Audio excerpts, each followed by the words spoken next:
It has aggressive all-terrain tires, which, by the way, aside from the Toyota 4Runner TRD Pro, this has the most aggressive tires that I have seen on a crossover in this price range. Like, hey everyone, it's Ben Hardy here, and in today's video we're going to be reviewing the all-new Nissan Pathfinder Rock Creek Edition, which I recently discovered that not a lot of people even know that this vehicle exists, including Nissan dealers, which is pretty crazy. And so, with that being said, as always, if you want to save time and money the next time you purchase a car, link to my car buying guide in the description down below. And, well, let me show you guys what this Rock Creek Edition is all about.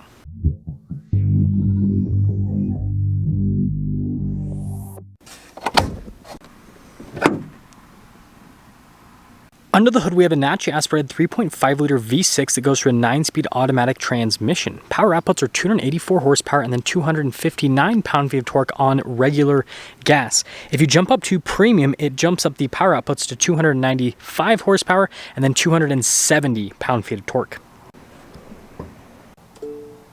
Now let's go over the front end of the Rock Creek Edition. So first off, I actually really like this paint color. I think it looks pretty snazzy on this package. Now you guys will notice we've got Nissan's signature little not vents, but look like vents there in the grille, which I think actually looks pretty cool with how it kind of matches the logo in coloration almost, right? And then you got a camera there at the bottom of the logo. And then you guys can see here with the daytime running lights and then the LED headlamps as well in normal Pathfinder fashion.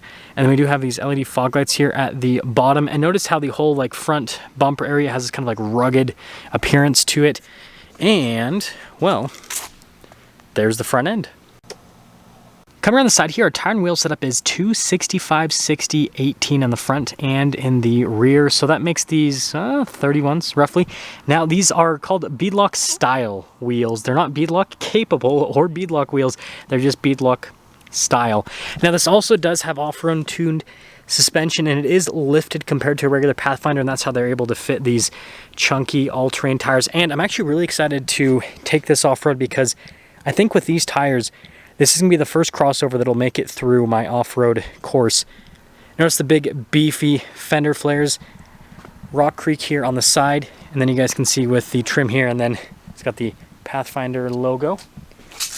And if we take a few steps back, here's kind of your full side view, and we'll actually get another one on the other side because, well, I guess I decided to park this in a horrible location in terms of lighting today. There you go. It looks really good in person. It kind of has this like Range Rover-esque appearance, and then it's got that like rugged off-roader appearance too because of the all-terrain tires. Now here is our key fob for this Rock Creek Edition, and this is a new key fob for Nissan, so it's pretty exciting. Got the new Nissan logo there, remote start, and then we have our unlock and our lock function. Now in terms of the hatch here, it's just a regular hydraulic setup. I believe that this is technically built off of like an SL, and you guys will kind of see that inside with the features that this has. And then notice underneath this little Nissan cover, I've got some more storage space down below. And then you have the normal strappy straps that you can basically use to pull the seats back into place. And then you have this here to kind of throw it forward, just like most 3-row SUVs. And when you're all done, if you're a short person, you can grab this. If you're a normal height, then you can just grab that portion. And other than that, let's finish things up with the rest of the rear. So you've got the normal Pathfinder taillights, and then obviously the giant Pathfinder badge, and then Rock Creek, because again, this is a standalone package now. 4-wheel drive, got the receiver hitch down below. This tow's like 6,000 pounds. Parking sensors there on the bottom portion. And then you guys probably noticed this roof rack here at the top. So if you are moving, then you can only put about just over 200 pounds up top. But if you're stationary, then it can support at least 2 people in a tent and all that fun stuff. You just can't be driving around with that much weight on the top, if that makes sense. And yeah, there's the rear. Now here's the door panel in the back. Notice the nice padding here on the armrest area, and then we have like this little storage space area, window control, and then a couple of cup holders, and then more cup holder action down below.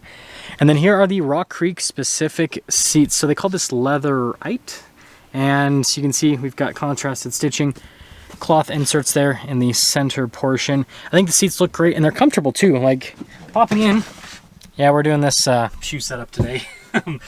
It's spacious, and like I said, the seats feel pretty comfortable. We do have our own climate zone here in the rear, so we can adjust the temperature, fan speed, all that good stuff. USBs down below. And then this has a center console, actually, with some more cup holders and storage space.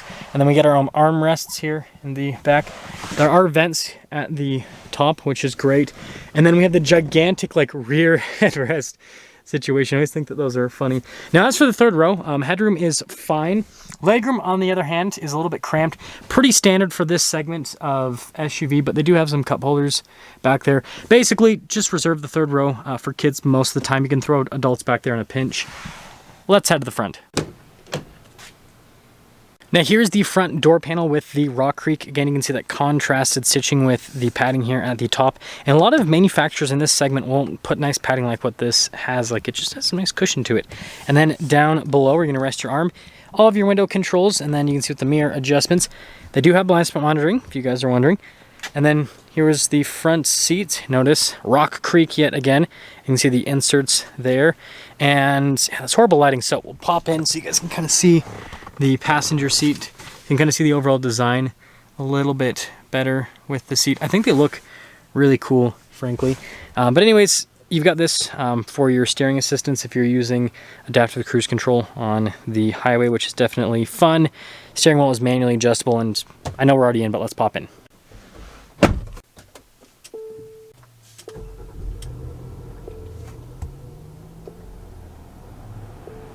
Now here is our steering wheel for the Rock Creek edition. So you can see you've got nice padding on the outside, and again, we got that Rock Creek colored stitching.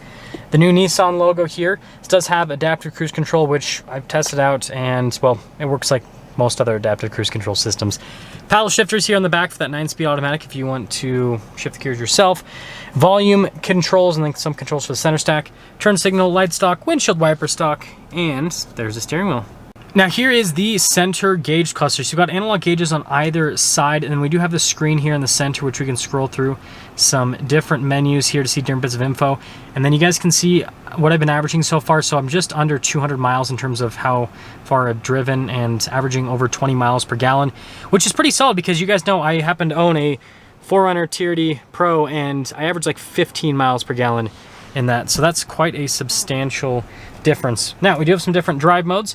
We have a snow, mud rut, and sand mode, and then we have obviously auto mode, and then we have an eco, sport, and then we have a tow mode. So this has drive modes for pretty much every single situation. Now here's the infotainment system. First off, we're going to pop it into reverse. So we do have a camera system here, which you guys can see, backup camera, right? And it does have other viewpoints, like you can see the side shot right there, which definitely obviously would help out with parking in tight circumstances, but then also if you are off-road. Now if I press the camera button, notice it pulls on the front camera, and then you can just go to full view, and then you just keep pressing the button and it'll take you through different viewpoints, and then eventually back to the infotainment system. So in terms of the screen itself, it's got like the shortcut bar here at the bottom, and overall it's pretty easy to use. The response time with the buttons, if you actually press them, is actually solid.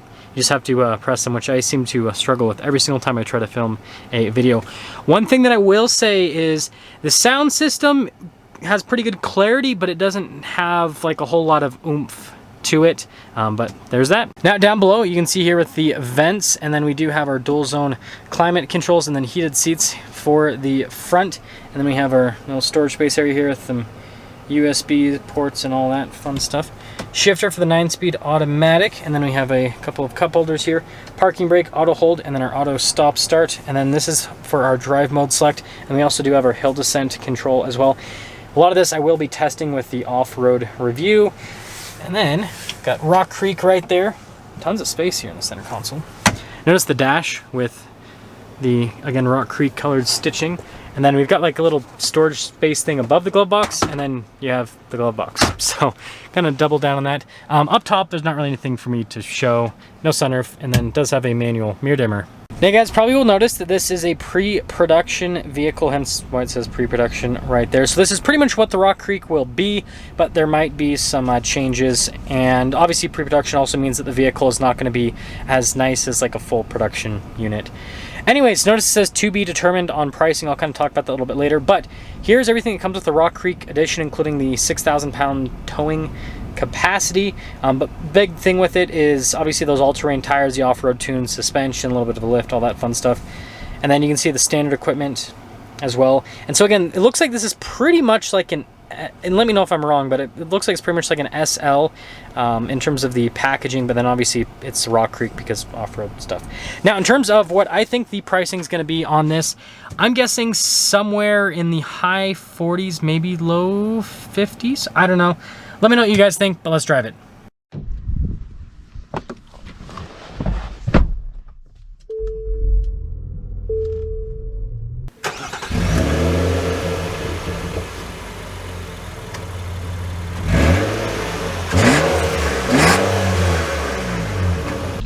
Well, let's talk about visibility before we set off. Here's your visibility over the hood, both the mirrors, which you can do, blind spot monitoring, and throughout the rest of the rear, and let's set off. So, setting off here in the Rock Creek Edition, and this is a pretty interesting SUV. I'm honestly surprised that Nissan went as far as they did, because you guys probably don't know, I reviewed the last generation Rock Creek. I don't think that video got like a ton of views, and so that's why I'm saying you guys probably don't know.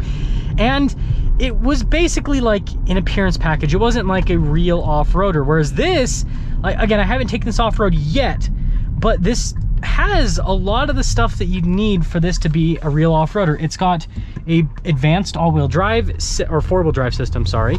It has aggressive all-terrain tires, which, by the way, aside from the Toyota 4Runner TRD Pro, this has the most aggressive tires that I have seen on a crossover in this price range. Like, this has more aggressive tires than the Honda Passport Trail Sport and the Jeep Grand Cherokee Trailhawk as well. And that's why I think that this is gonna be able to make it through my off-road test course, just like what Nissan said, because the tires are very important for off-roading. It's one of those underrated things. But anyways, we already talked about the fuel economy. That was something that's pretty surprising to me, that I'm able to get such good fuel economy with this. And again, that's not like just like barely getting on it. Like, that's highway driving, city driving, and I floor it a lot because, well, I kind of have a little bit of a lead foot. And so I'm sure that actual owners that drive more reasonably will probably be able to get better fuel economy. But ride quality is really good. Now, something that some of you might be worried about is tire noise, because it does have these aggressive all-terrain tires. Now, Nissan told me that basically they added some stuff to the wheel wells to make it so that there was more sound dampening, and I can tell you it kind of works. So the tires aren't loud, but all-terrain tires ultimately do make a substantially different sound compared to like regular street tires. So although this doesn't sound any louder than a regular Pathfinder from a tire noise perspective, it sounds different. And so some people might think that this is louder because it just sounds different, if that makes sense. I know it's a weird thing, but like, yeah, if someone's not used to all-terrain tires, they might be like, oh, this is louder, but it's not. It's just, again, it's different. Now, in terms of the acceleration, you guys can see just like lightly getting up, and I'll get like a full throttle here in a moment. Didn't want to do that by the cup, just saying. It does a decent job. It's right where it needs to be within the segment. I will say though, compared to the 4Runner, and I will be doing a full comparison with my 4Runner, this transmission feels a lot better. The 9-speed's just like boom, boom, boom, boom.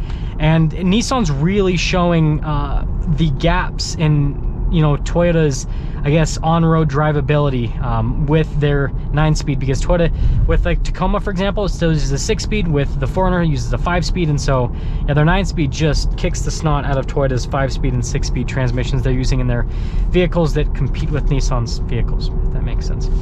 But seat comfort's good. Like, overall, it's just like a very good daily driver. So, like, I guess the best thing for me to say is you don't concede anything from a daily drivability perspective by going to the Rock Creek Edition. It is just as daily drivable as any other Pathfinder. Here's full throttle. And one thing I will say that I've noticed with Nissan's 9-speed is it's very smooth and quick to shift, but it seems like the gears are really long. Either that or it starts in a pretty high gear, but let's see. Is there anyone behind me? No, there's no one behind me. Yeah, so if you're still moving, this won't go into It won't go into first gear, which makes sense, but some modern transmissions are doing that now, so they kind of feel punchier if you like slow down and then have to speed back up again, whereas this will only go down to second, and then the gearing feels kind of long, and so then it does make it feel somewhat sluggish in certain situations. And here's the last set of train tracks, so you guys can see the off-road tuned suspension in work. Between the you know, sidewall you get from the tires and the off-road tuned suspension, it actually does a pretty dang good job being a unibody independent front and rear suspension vehicle from a damping perspective. So on road, it looks cool. It drives just as well as any other Pathfinder. So basically, if you're just gonna mall crawl with this, you don't concede anything, and you don't have to worry about getting winter tires because these are more than aggressive enough for winter driving. That's gonna sum things up for our video with this Nissan Pathfinder Rock Creek Edition. And with that being said, I'll see all of you in that next video.